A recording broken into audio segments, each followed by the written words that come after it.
Hey ladies and gentlemen, and welcome to another EG cast. Today we're going to look at mTwDeMusliM as Terran against aTnDarKFoRcE. Now if you have pressed the like button on the Facebook page of StarCraft, you'll sometimes get these top 200 lists. And on those top 200 lists there's a difference between US and Europe, of course. This is a Europe game. But on that list you can see that deMusliM is on the last list that I've checked. He was on spot number 11 and aTnDarKFoRcE was on spot number 15.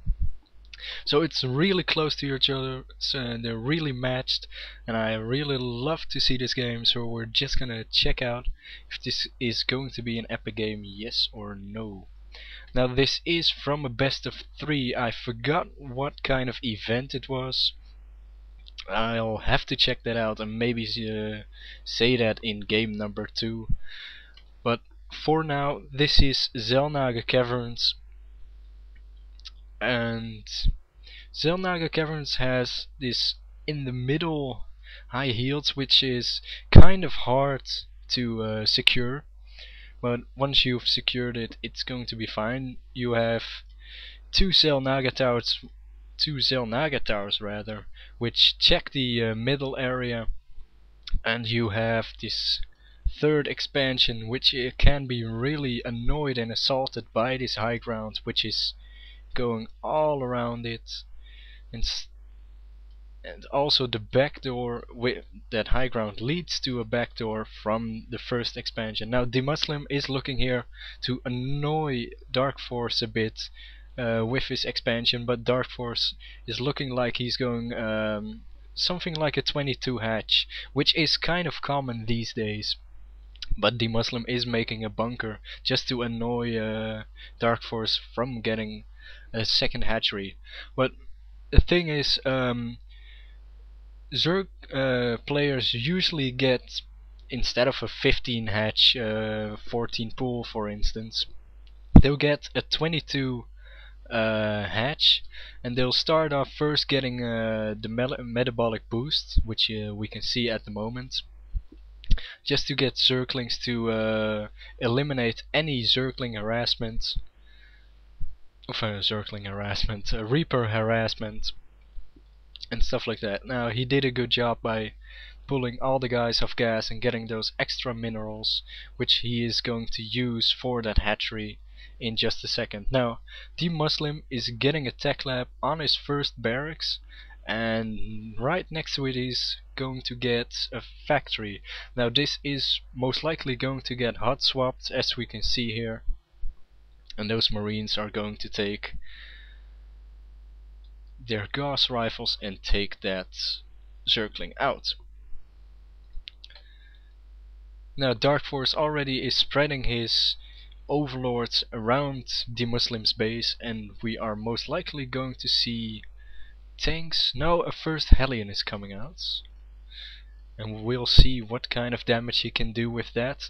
Now preemptively, DarkFoRcE is getting a Roach Warren because he just a second ago he saw that there was a factory, and roaches with that big armor are really good against mechanized units, especially against Hellions with speed, at least roaches with speed, and he is getting the Infernal Pre-Igniter. Now DarkFoRcE already spreading his creep, providing this creep highway between his main and his natural, which is really key nowadays. In the beginning of the beta you never saw that. And what do we see here? We see a fast expand of deMusliM. Now this is going to be very interesting because you'll hardly see, at least nowadays, I actually never see like factory, or at least barracks factory expand.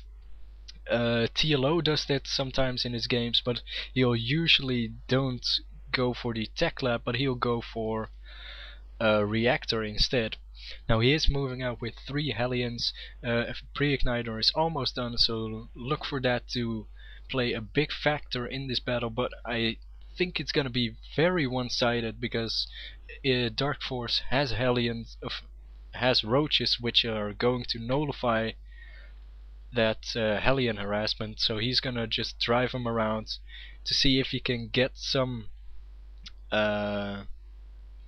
roasty drones, but he's preemptively getting a spine crawler, so that is they're not most likely going to do that much damage, even though they have blue flames.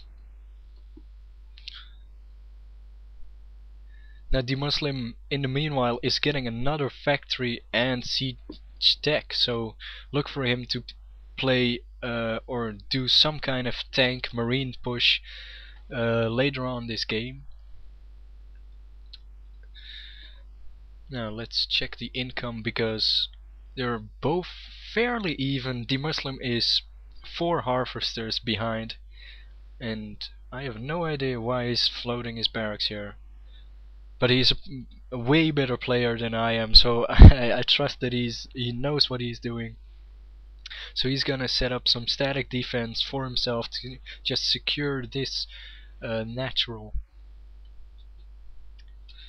Now on the APM you'll see that they're both on very high APM, and DarkFoRcE is getting the Overlord speed. Now look at his Overlord placement, it is absolutely brilliant. He has one over here, which is going to see, for instance, a drop coming by. We have a Overlord here, we have Overlord here. He can basically see everything, or at least every drop which is incoming, and that is really brilliant. And he also has an Overlord here which can see if units are coming from the backside. Then again, he has one Zergling at the tower, so let's take a look at his vision. Look at it, look what he can see, it's really a lot. He can see basically everything what is coming towards him. Now getting at least 2 more Overlords spotting for that, it's brilliant play, I like it. Now mTwDeMusliM is getting more tanks, and ooh, an armory is coming on its way. Where is it? There it is. And even another factory, so look for him to play extremely mechanized, because he has 3 factories pumping tanks. Well, at the moment only tanks, but look for it to get him some Thors as well. Now in the meanwhile, DarkFoRcE is basically massing roaches at the moment, even getting tunneling claws, and I also think yes, Burrow is researched, that is it. But I think mTwDeMusliM is aware of that, so he's placing some turrets here to spot for any burrowed roaches.